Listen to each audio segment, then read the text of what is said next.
All right, everyone, welcome back. It's Monday, and I don't know if you realize this, but we're actually a little over the halfway mark in this class now, or till the next test. So, with that, you know that the quantum is just going to keep piling up and piling up.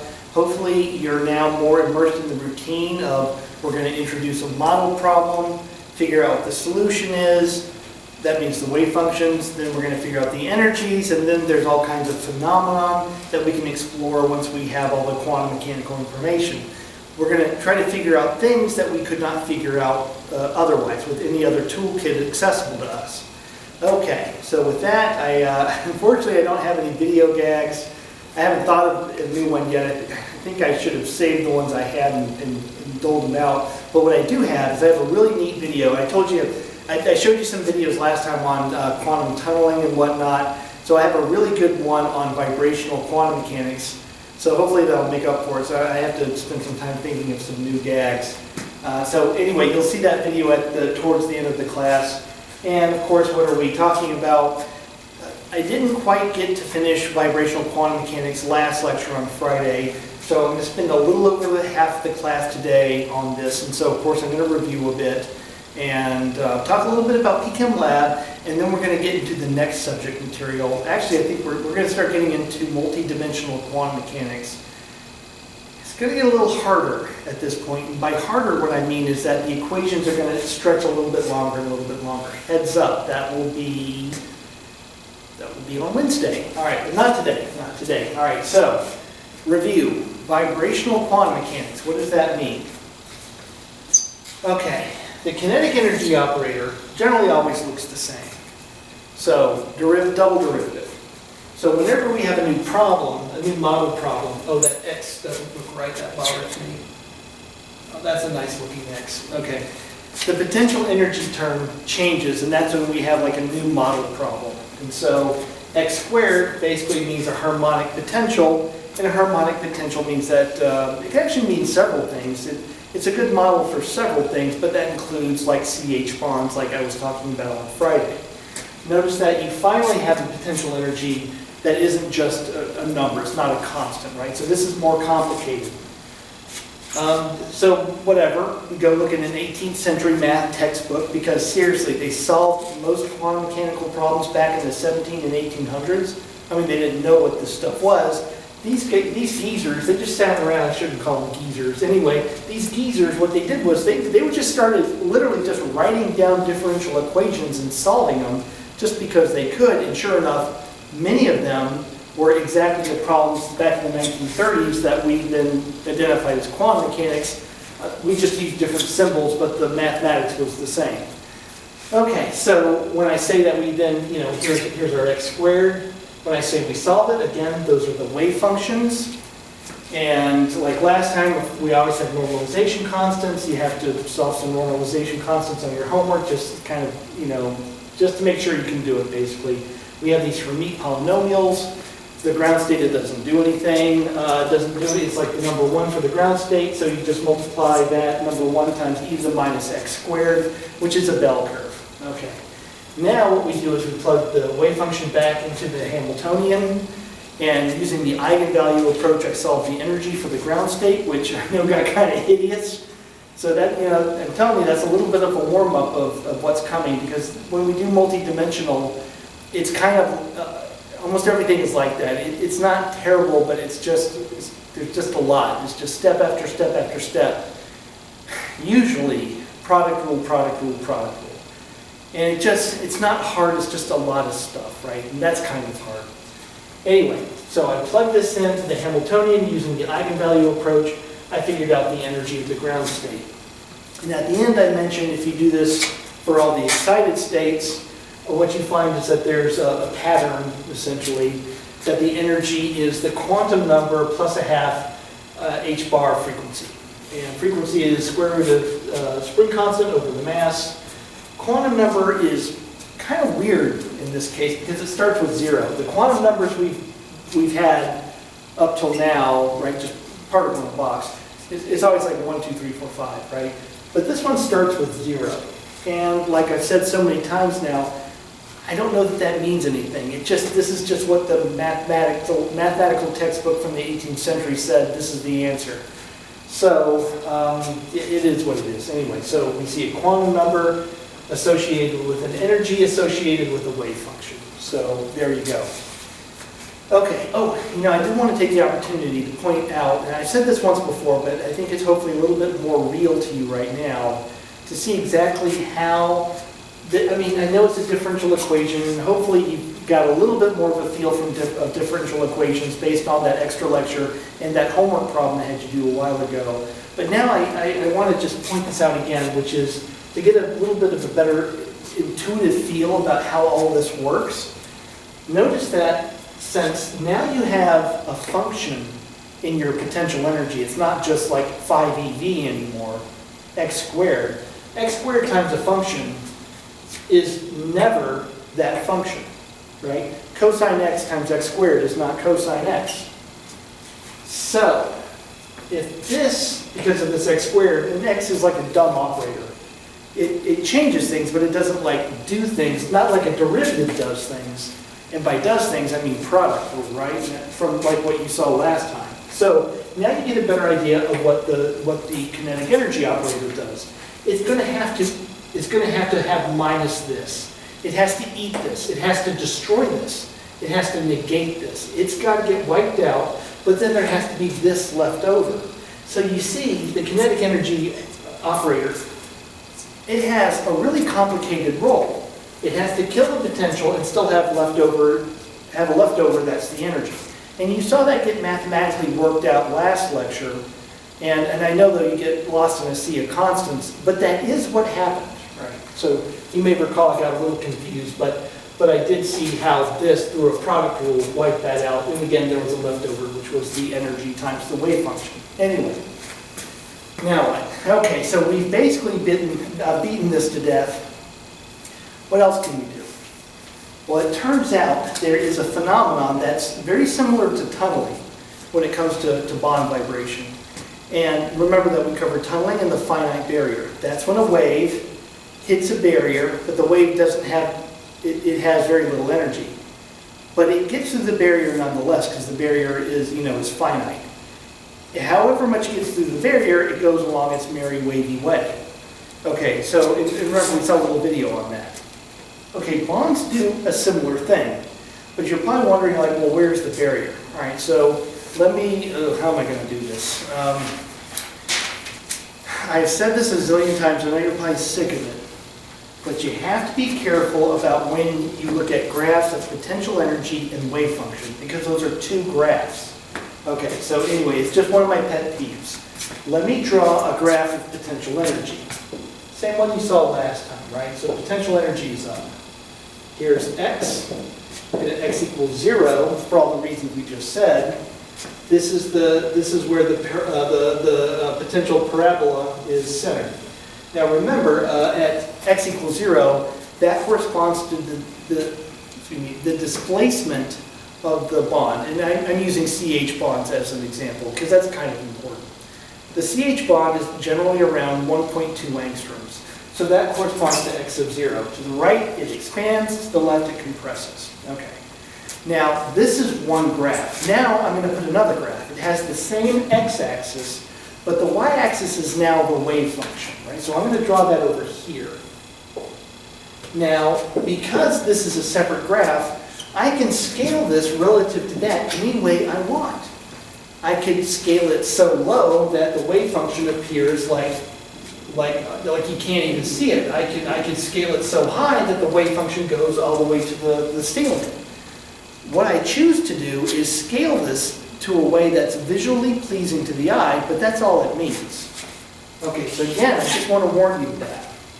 Because I have people always talking about like, oh, well, the wave can't go past the potential barrier because it hit it. That means that they're in the same graph, which they're not. Anyway, so I know I keep rattling and on about that. Anyway, so I choose to scale it this way. Now, we all know that this wave function is a probability. So it's a probability that we're at any particular point on x. The wave function squared at 0 tells me the probability that the bond is at its equilibrium point.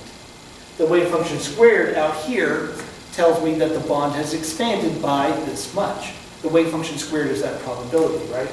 So, a bond, a parabolic and a parabolic potential, if it stretches, it's going to gain a lot of energy. I mean, as a kid, you know, you pulled on strings, springs as hard as you could, to the point maybe you got a little scared because you knew it's like, you know, if it snapped, it might come back at you. Or you had a toy that you wound up, thinking that it could like shoot off to the moon, whether it's a car or whatever.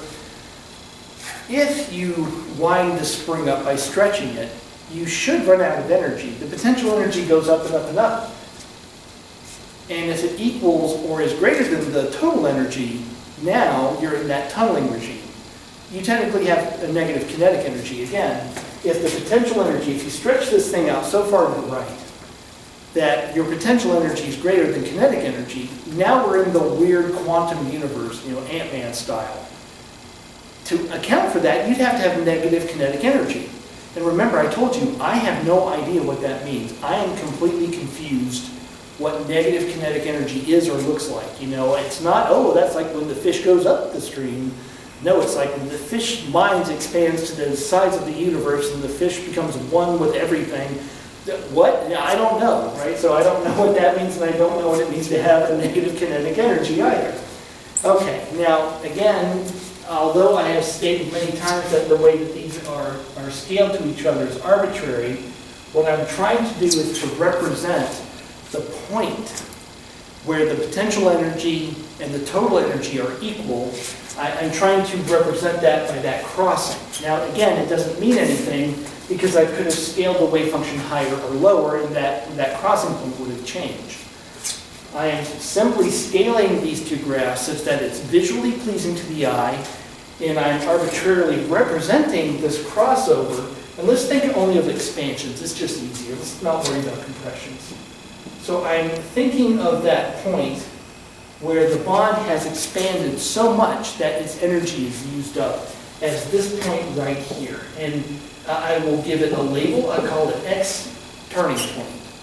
Now, turning point means, it actually would be quite obvious. You'll be able to remember this. If the bond has energy, and even in ground state there's always energy. Even in the ground state there's energy. It expands, but if all of its energy is now potential energy, there's no more kinetic, it has to stop, right? So it's expanding, but it stops. It stops because it runs out of kinetic energy. Or it should, whatever. It runs out. What can it do but return back, right? Expand, come back, turning point. So that's kind of obvious. Okay, so I have chosen to represent the turning point is right here. But you notice that the wave function goes on. And that is the weird quantum, I don't really know what it is, area. That is the bond expanding further than it ever possibly could, but there we are. Okay, so what? Now what I'm going to do is I'm going to define the turning point, and then we're going to do a little calculus, and then I'm going to show you an example of why it matters. So that's our next 3 steps, and that'll carry us through most of the class. Let's see here. Okay, now potential energy is 1/2 spring constant. And if you set that equal to the energy, which is 1/2, and I've already written this down, 1/2 h bar frequency, but the frequency, I'm gonna spell this out a little bit more clearly. Okay, when I set this equal to that, that's not at any particular x, that's x the turning point, right, by definition.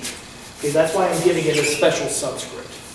Now, it doesn't take any genius level of algebra, and I'll solve for the turning point square, it's just easier. Halves cancel. See, it's actually pretty easy. I can do this in my head. Just the spring constant goes from top to bottom. There we go. All right, so the square root of this is the turning point position. Again, we'll think of expansion. The same thing occurs in compression, but that's weird. Let's think of expansion. And now I want to ask the question of what is the probability that a CH bond will expand further than it should, And that would be this following integral. So that's my word description to like a high school student about what this mathematical expression means. And of course, the probability is the absolute value of the wave function, which is complex conjugate times the wave function. This one doesn't have the letter I in it, but it's pretty random when we see a letter I. From here on out, every other problem we do has an I in it, so I'm not going to presume. So in this case, you just square the thing, but whatever, don't presume that. Okay, so you can plug this into Mathematica and whatnot. The thing online, it can handle this. And it can actually give you a numerical value. And you know that this is a probability, and in probability language, this is 8%. Okay, so that means that 8% of the time, CH bonds, or any bond for that matter, I'm just using that as an example, 8% of the time, the thing is stretched further than it ever should. Okay, and again, I wish I could tell you what that looks like, but I have to do the Ant-Man thing and look, and I don't know what I would see. Especially because I don't know how light would work if you're smaller than light, because you're smaller than light. Light is on 100 nanometers in scale, and this is on a like 0.1 nanometer scale. So anyway, now I'm wondering too much out loud. Let me give you an example of why this could matter. And here, let me give myself a little bit more room here. And I'm going to tell you a little bit more things like on a graduate level. I'm not going to test you on this, but I want to show you some of the proper terminology and the proper way to present this kind of information. This is how I would present this if I was at a professional conference. All right. So again, more graphs. So I'm going to draw potential energy. No, actually, total energy. Total energy is fine. No, wait, potential. Oh, whatever. Anyway, energy. Actually, it's potential energy. Doesn't matter. Okay, so let's think of this as a diatomic molecule. And let me draw my parabolic potential. And I'll draw the little energy levels. There's the ground state, first excited state, second excited state. On and on and on, whatever, I'll just draw a few. And it is the thermal energy to go from the ground state to the first excited state requires a lot of heat. That requires thousands of degrees. So most things are in the ground vibrational state. Okay, now let me start. Now I've already drawn this, so what the heck am I talking about? I don't think I've ever explained, and I don't know that it's popped in your head, why am I drawing a parabola to begin with? Well, because bonds are like springs. But now why is that? All right. Atom, pull. Why are they together to begin with? Well, we talked about our two finite boxes. Remember our two finite box example? And I mentioned how the wave functions overlapped in between. And I said the analogy was, I've got nuclei, like carbon and hydrogen nuclei, and that little model that we had earlier represents electrons in between. So I've got nuclei held together electrostatically. That's a bond. Okay, the bond is whatever length it wants to be, because that's just the lowest energy state. So if I start pulling on it, it changes its energy, right? So that is the nature of that is why you get a parabola when you start pulling or pushing on these things. It has to do with the nuclei, how much charge is there, how many electrons you have, how well they bunch up in the middle. And again, if you start pushing and pulling on things, you're perturbing that, and it doesn't like it, but that's why the potential energy rises. And it happens to be largely parabolic. Okay, now the word for that is, I call this an electronic manifold. So this is the vibrational structure, those rungs. Those rungs are the vibrational structure within the ground state electronic manifold. That's the proper terminology. Okay, let's say that this is a CH bond on DNA. One thing I know about DNA is that if your DNA gets absorbs some UV light, you got yourself a bit of a problem. Now that would correspond to excitation, right? That's an electronic type of excitation. So I need to draw a new manifold, a new electronic manifold. So this is the CH bond in a higher manifold. And it may be more complicated. It could look something like this.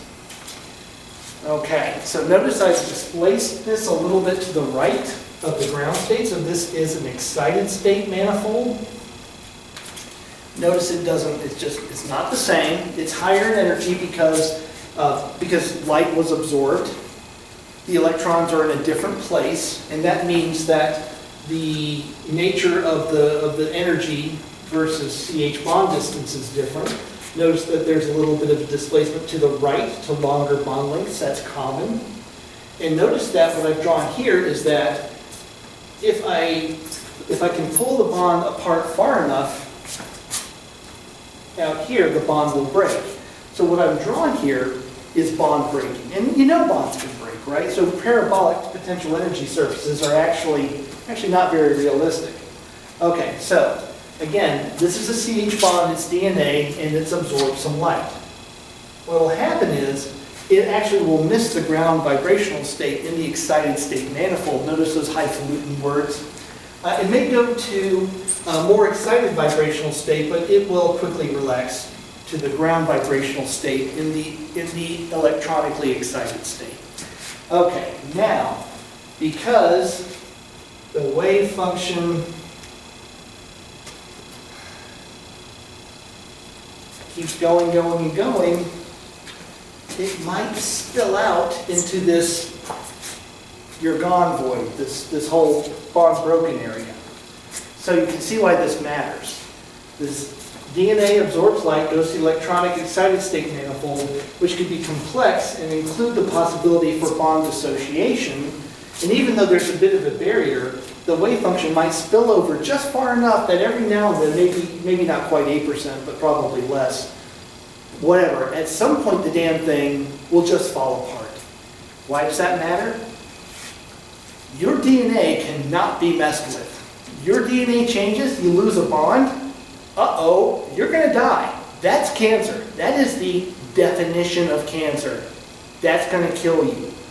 Your body invests a lot of time. If you lose a bond, your body scans your DNA constantly, looking for exactly that, because it happens.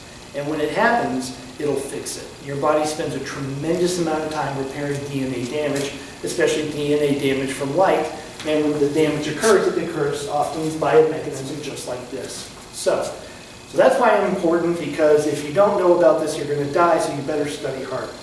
Okay, anyway, so when I'm not threatening all of you people, let me give you one other example that I think you'll find kind of interesting. And I think you've heard this one before. You should have heard this in organic chemistry. So I'm going to give you a slightly different, although slightly a little bit more complex example that's kind of related about why this vibrational, this and that, why it matters. And I bet you already know a lot about this, and actually I even talked about it once. It's isotopic substitution. Now, why this is important is when, let's think about, you know what I like to do? I like to think about polymerization reactions. I think that's kind of interesting. They're easy to do, so I like that. When you have, when you have, like, let's say an olefin, right? So that's a carbon-carbon double bond, and you want that to turn into a polymer because you're a plastic company, then you might want to know why things work the way they do, because you might be able to, knowing mechanisms allow you to invent catalysts. If you have a catalyst, without a catalyst, to make double bonds, to make plastic, you have to heat it up to like 1,000 degrees K. Seriously, I looked that up right before class. If you have a catalyst, you wouldn't have to do that. It wouldn't have to get so hot, probably. Or if you did, you might get more plastic. Either way, it's a win. The way to know that is to know the mechanism. So how do you know about mechanisms? How do you know how this double bond made plastic? Okay, so isotopic substitution is one of the ways to do that. Now, the first thing I have to point out is, and I actually feel pretty sick about this, it's right up there, let me just rewrite it. Energy is proportional to 1 over the square root of mass. Okay, confession time. Whenever I do this part of the class, this lecture, I always struggle a little bit, because you're used to minus h bar squared over 2m in the, I don't know if you can see it, but anyway, in the kinetic energy operator, you have minus h bar squared over 2m. M is mass. So I stick with that. But now, you should probably be thinking like, well, wait a minute. So like for a CH bond, or really any H bond, you have a heavy mass, you've got your spring-like bond, and you've got a light mass. So again, I'll stick with the CH bond example. Okay. Which mass? Which one? Right?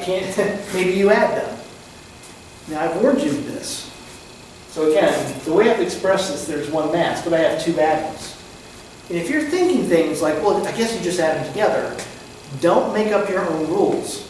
Never make up your own rules, especially during a test, because then you're going to fail it. Never make up your own rules. Everything should be well defined. Now, in this case, I never defined what the mass was, so that's the answer. The mass you should use in all this vibrational this and that is not the mass, but the reduced mass, which is, let's call this M1 and M2, and M2 will always be hydrogen. It's M1 times M2, and you probably run into this in some, there's some physics problems that you probably run into this, so maybe you've seen this before. So this is the actual thing I should be plugging in for mass, this reduced mass. So I know I didn't explain it, it's just I didn't want to blow your head off with too many details at the beginning. Okay, when it comes to CH bonds, or really anything with an H bond,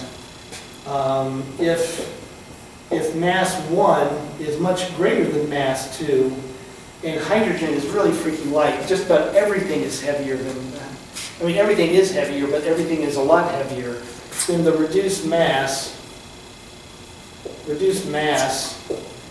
is basically M2. Right, the hydrogen. Okay, well, so what? Isotopic substitution. Deuterium is hydrogen with one extra neutron. That doubles its mass. So the energy goes down by the 1 over the square root of 2. The frequency goes down by 1 over the square root of 2. Right? So in an FTIR, there's another trick you can do with this. If you're trying to assign FTIR spectra and you're not sure where your CH bond is, just make the deuterated analog and look for the one that switches by basically 1 over the square root of 2. That's the CH bond. And you also know which is the CD bond. Okay, so that's one thing you can do with it. Also, let me just I'm on a side tangent, it's really bad. You may be thinking like, well, who cares about FTIR spectra?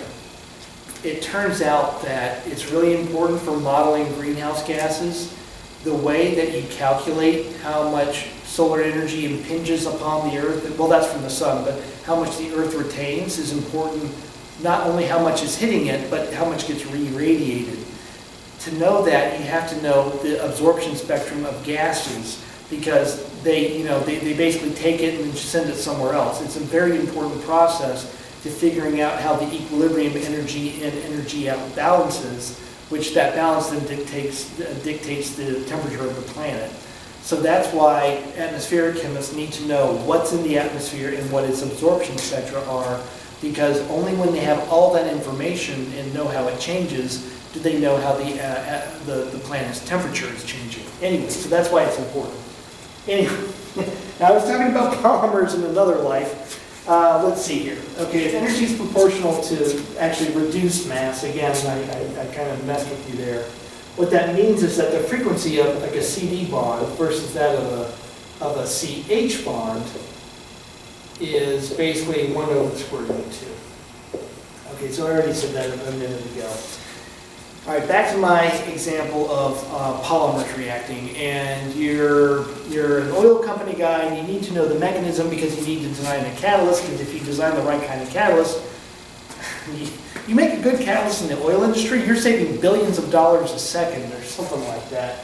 Okay, so let's think about a type of electronic manifold that allows for dissociation. That's a little bit more realistic, isn't it?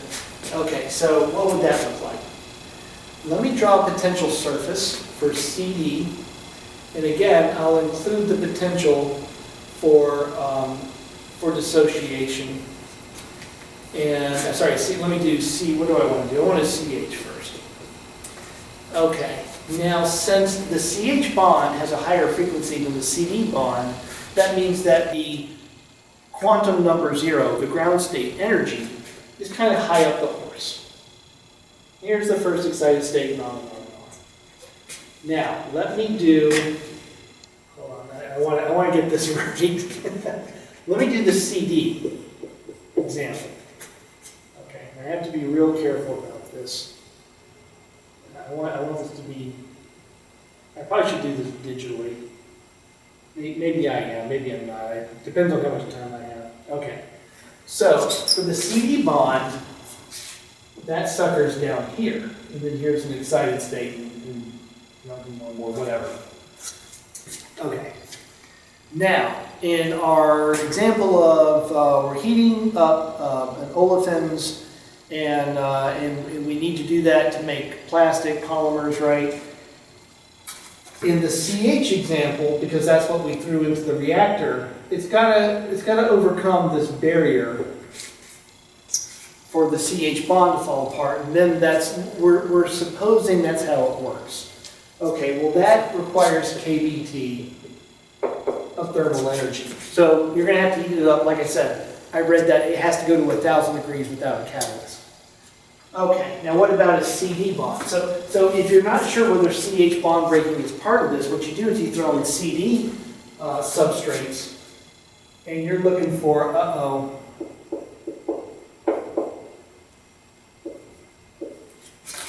you would find that to get the same level of reactivity, you have to heat it up more. Because you see, the potential surface is much higher because the CD bond is lower in energy than the CH bond. So it would be a very measurable effect. In fact, I can even do a little bit better than just draw this picture. Let's say that you have them, again, you have your CH, your normal hydrocarbon feedstock for your polymer factory, and you kind of have to pay a lot of money for these, by the way. You can get the deuterated analog of the same compound. There's companies that do nothing but make organic compounds with CD bonds because this is a thing. All right, so it turns out that I'm going to cover this because this is a little bit of a preview of what we're going to do when we finally get done with quantum. We're going to do kinetics, the rate of a reaction. Now you've seen this before. You've seen this in freshman Arrhenius, right? The Arrhenius equation says that the rates change with energy as the barrier over kBT, or you may have, maybe it was RT, whatever. Okay. Now, what that means is when you apply that picture to these different energy barriers, these different delta E's, which themselves differ by this lower frequency versus this higher frequency, do all the algebra, what you find is that, again, you would keep these two at the same temperature, and then you'd measure the rate of product formation of your normal substrate versus the deuterated substrate that you paid a ton of money for. Sometimes these are like, I mean, they can be hideously expensive sometimes. That the difference in rate would be e to the difference because of Arrhenius, and we know what this factor is. Square root of this would be the square root of 2, and e to the square root of 2 is about 4.1. So the factory guy has a substrate, suspects that this bond breaks in the mechanism, buys the deuterated version, and finds that it's 4 times actually slower in this case. Therefore knows that the CH bond has to break, and therefore can invent or maybe find a CH bond activating catalyst and throw it in, and hey, guess what? Now you don't have to get this thing nearly as hot to make product, which saves energy. Or maybe you have to get it just as hot, but you make a lot more product, which saves energy. So anyway, that's kind of the name of the game.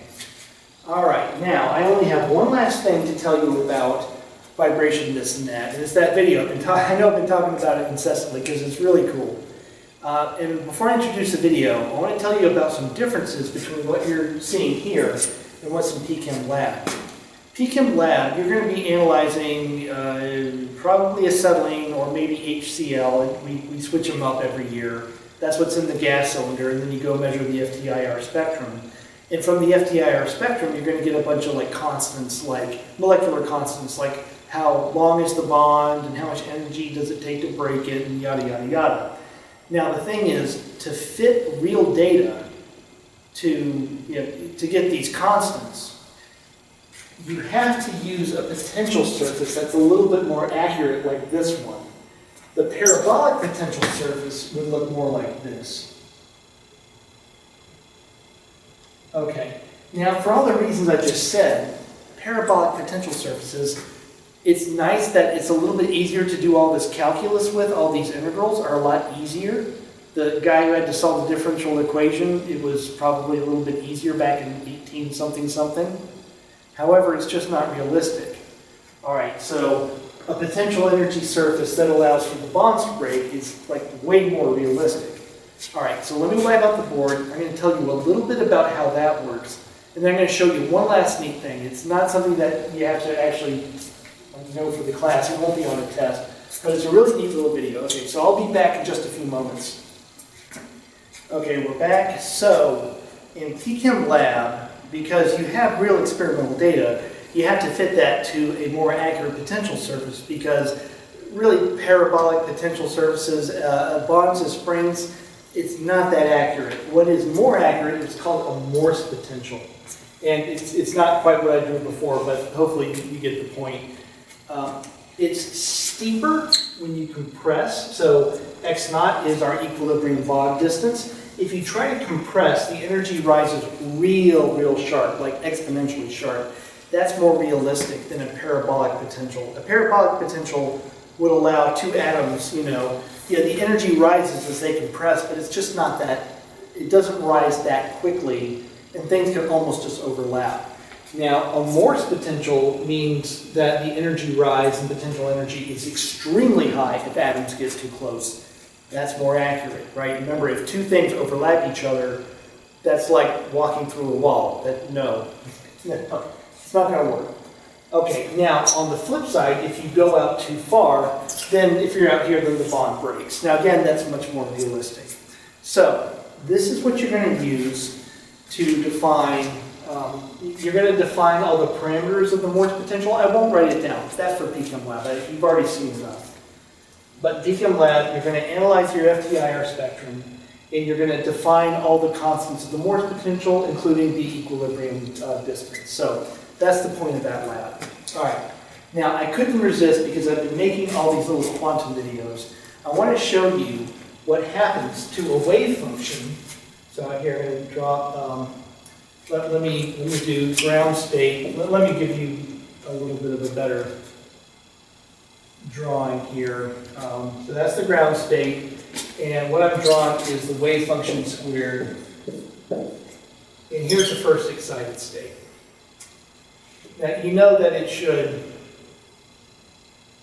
it actually, the absolute value actually looks like that.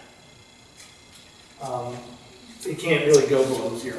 Okay, so anyway, these are the ground state and first excited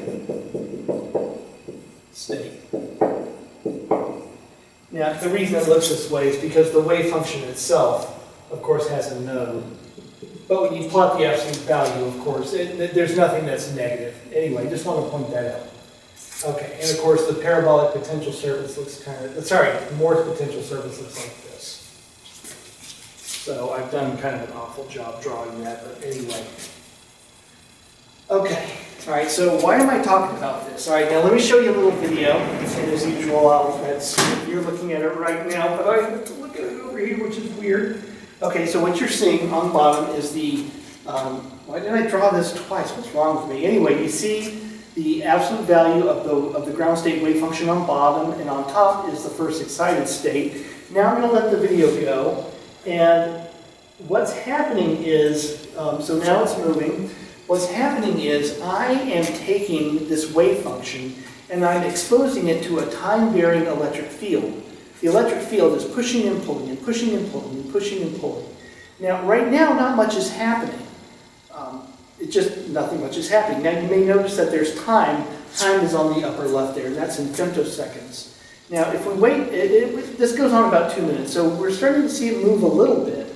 Now, what's happening, by the way, to simulate an electric field, like from light, what I'm doing is I just simply change the potential surface. It's like seesaws up and down. And that is what a bond feels from a time-varying electric field, such as that from light. Okay, you may notice that it's starting to jostle now quite a bit left and right, and it's even starting to build up a node. Now, the reason that it's responding, it's moving around, is because the degree to which I have the potential surface rocking back and forth at a certain frequency. That frequency times h, Planck's constant, happens to be the difference in energy between the ground and first excited state. So now we're near to the end of the simulation. We're at, sorry, I have to look over here. We're at 100 femtoseconds. And you may notice that the ground state wave function, as the time-varying electric field, which is a photon of energy equal to the difference between the ground state and the first excited state, you notice that the ground state is turning into the excited state. It's turning into the first excited state. And it's starting to look a lot like it, right? What I'm showing you is the act of absorption. This is why you have a peak in your FTIR spectrum, because the ground state is absorbing that energy and it's turning to the first excited state. Once it's fully transformed, and you can see that it's close, once it's fully transformed into the first excited state, the photon has disappeared and it's now in that excited state, and you're done. Now that absorption of energy of the photon registers as an absorption in your FTIR spectrum. So there you go. What you get out of this is, don't worry so much about details about how I perform these simulations. They're actually a lot easier than you might think. What you get out of this is some of the things that are almost never taught in a PChem class. But again, I couldn't resist because of all the media that we can now incorporate into the class. What I wanted to show you is that absorption of light is not instantaneous. Now you may have followed in that time, now that it's done, you may notice that I was keeping track of time in the upper left there. It was about, that simulation was about 150 femtoseconds. It took 150 femtoseconds, 10 to the minus 15 femtoseconds, for this thing to absorb light. Absorption of light is not instantaneous. It takes a little bit of time. And in that time, the time-varying electric field take like let's take HCl. The H is positive, the Cl is minus, so the electric field causes it to start doing this. And if it's at the right frequency, well, you saw what happened. The ground state turns into the excited state, and then the photon disappears. And again, in the spectrometer, that registers as an absorption. Here's one last little factoid. That was a vibrational transition. Let's say I did an electronic transition, like I was talking about earlier. The time scale would have been a lot shorter than 150 femtoseconds. It would have been about 1 femtosecond. Last bit. It turns out that, this is one of the coolest things I know, this is what I studied as a grad student. It turns out that the faster these transition occurs, the broader the absorption. So the reason that on a relative energy scale, vibrational spectra are really narrow, like your absorption for the CH bond is like this. But if you look at if you want to excite the electrons, on the energy scale, the absorptions are much wider. It's because electronic energy absorptions occur much faster. That transition you just saw would occur about on a 1 femtosecond time scale. That means that the absorption spectra are broad. The vibration took 150 femtoseconds, and that's why it's relatively narrow. If we looked at rotational spectroscopy, adding microwave energy to cause things to rotate more, that actually is slower still. And those absorption spectra are narrower even more than an FTIR spectrum.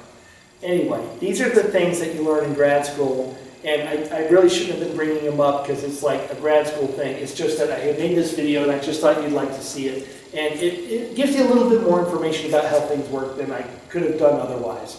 Okay, with that, I have just I have about a little under 10 minutes, so I want to tell you a little bit about our next subject. I'm just going to introduce it. I'll introduce our next subject, and we'll get into more detail next time, because this is actually pretty quick. So maybe it's kind of a good thing, because I'll just introduce it and I'll go into detail next time. which is